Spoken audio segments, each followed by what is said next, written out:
One thing you would have noticed out here is it doesn't feature, this X framework doesn't feature one emotion that is the core to public relations, at least in terms of crisis management and so on. Not crisis management and so on. In terms of movements and activism and so on, which sometimes you deal with, and that is anger.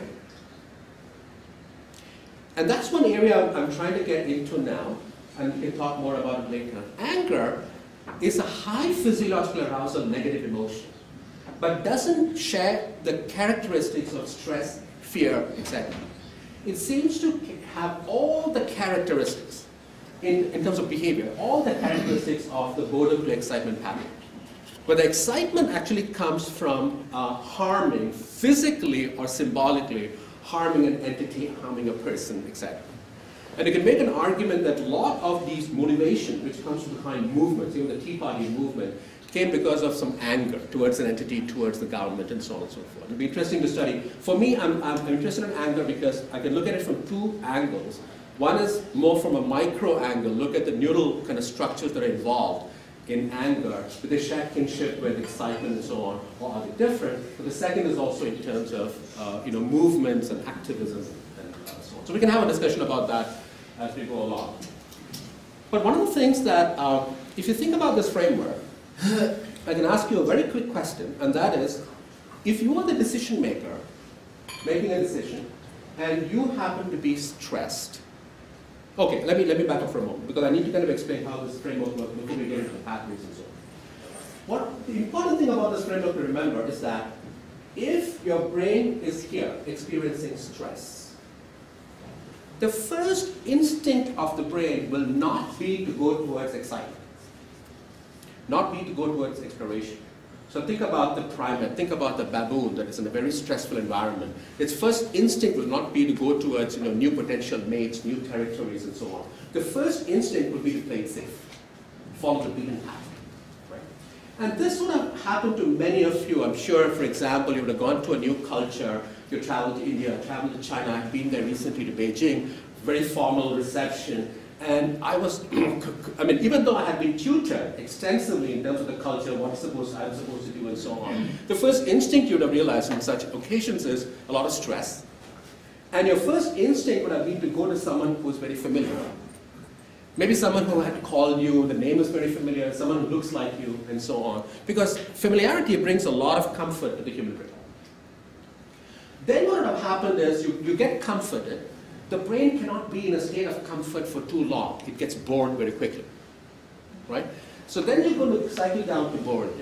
Now is when the brain can start exploring. So you would have tried now meeting new people and so on. And for me, it so happened that I'm at this reception in Shanghai, and the mayor of Shanghai walks in, and I again get extremely stressed because I don't know how to interact with this person. He was very friendly out there, but I didn't know how to interact. So you get into stress, and if you get into stress, you cannot get back into excitement. You have to necessarily go back into comfort. And that will come through different ways. For example, it might even be as simple as you just holding on to a glass of water or a bottle of water, taking a sip of the water, but it becomes a lot of comfort. And then again, you're going to, that's why I sometimes refer to this as the bow tie framework. Right? Now, in this framework, if you're experiencing stress, and the question I can ask the audience is the following, is that any decision involves a trade-off between risks, especially the downside risks, and the rewards. Now, if you're stressed along this particular pathway, would your brain put more weight on the risk side of the equation, downside risk, or on the reward side of the equation? If you think about it, where would it put more weight? Ask it again, please. If you're stressed and you had to make a decision, is the brain going to put more weight on the downside risk side of the equation or on the reward side of the equation if you're stressed? Downside risk, right? That's why I call that pathway, the stress to comfort pathway, as the type 1 mindset. Right? These are terms I borrow from statistics. If you go back to your statistics days, you have type 1 error and type 2 error, remember? So type 1 error is where you're fearful of making a mistake. That's a type 1 mindset. And in a type 1 mindset, failure is very shameful. As Dave Demarest, actually this is a quote from him, that when he was in the White House as the communications director, he said that very often they would measure success in the form of absence of failure. If they go through a day without failure, it means they've been very successful. And that is a type 1 mindset. Classic type 1 mindset. A type 2 mindset, on the other hand, is not a fear of making mistakes, it's a fear of missing out on opportunities. And here, what happens is that failure is actually embraced because failure in this mindset is actually reframed by the brain as a challenge. And challenges are very exciting for the brain in this particular topic.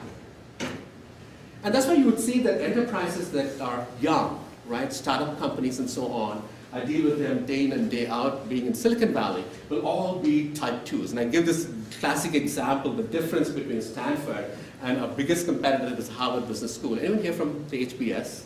I've got to be careful. Okay, yeah, I can actually listen a little bit. So the difference is the following, right? I'm invited by one of my students who's at the Harvard Business School, and she has informed all her students that here I, as a professor, my advisor coming down there, anyone wants to meet him, he's in the core of innovation and so on, teaches innovation in the D school, etc. If you'd like to meet him, come over. And it is incredible. There were 5 people, actually groups, that wanted to meet up with me. These are all startups in the startup world. All 5 of them asked me to sign an NDA, a non-disclosure agreement, before I could talk to them. I've been in Silicon Valley for now 7 years, and I met with almost every day 2 to 3 meetings a day. Never have I been asked for an NDA.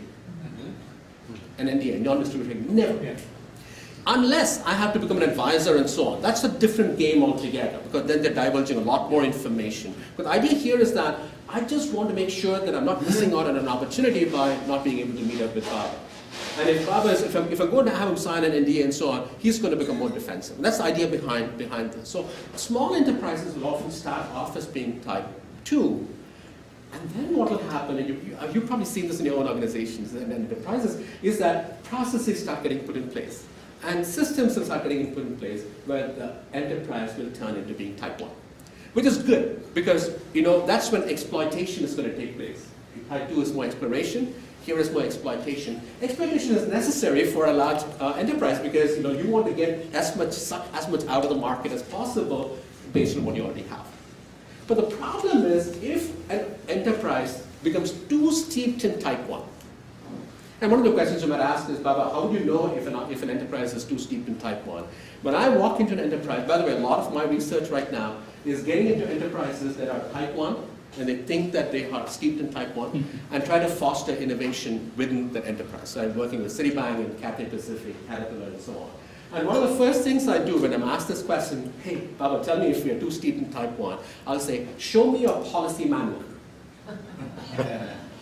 And the thickness of your policy manual will tell me if you're type 1 or type 2. And not only the thickness of a policy manual, how many people are there, the classic bureaucracy is out there to police whether the policies are being adhered to or not. And that will tell you if it is steeped in type 1 or type 2.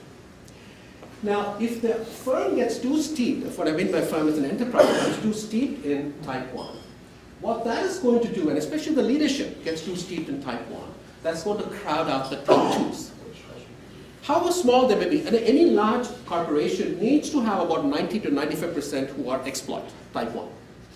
But you also need to have the type 2s, because they're the ones who are going to foster innovation and so on. If they become too steeped in type 1, it'll crowd out the type 2s, present and the future. Then what will happen is that the enterprise will become very vulnerable, because now it is at the mercy of environmental forces. And you can see all these disruptions to nowadays taking place at such a rapid pace. I mean, a good example I give is Blockbuster. I mean, think about Blockbuster. 2002, Netflix has its IPO. Blockbuster is at the top of its game in terms of its size, market cap, and so on. 10 years later, it is in bankruptcy. The other example I give is Nokia.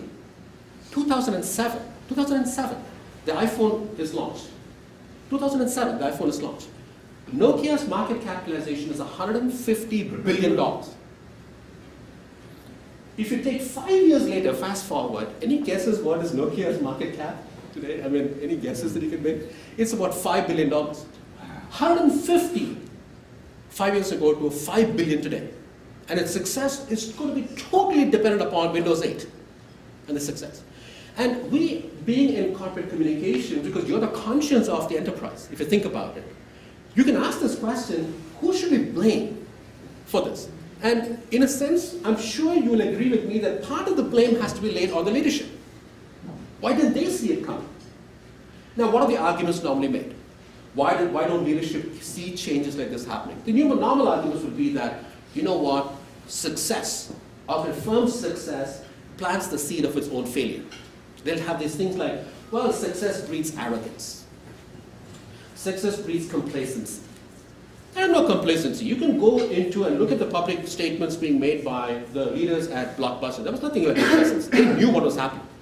They knew what was happening, right? But what will happen if they're too steeped in type 1 is the following rationalization, and that is a wait and see. Because what will happen if you're too steeped in type 1 as an individual is that you will cling on to the status quo.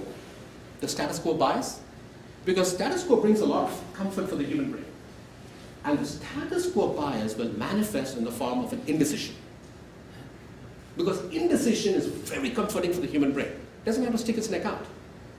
Right? And you see the the statements that were being made to leaders at Blockbuster. They were making these statements like, we don't know which technology is going to gain traction. So we don't want to make any big bets right now until we know the water's clear, so to speak. A wait and see. A wait and see is just a rationalization for, I don't want to make a decision. And then what will happen is that this enterprise will become reactive rather than proactive. We'll start falling behind the strategy curve rather than staying ahead of it. And then when yesterday's small threats become today's big monsters, which is what happened with Netflix, these enterprises will start making decisions out of desperation rather than out of inspiration.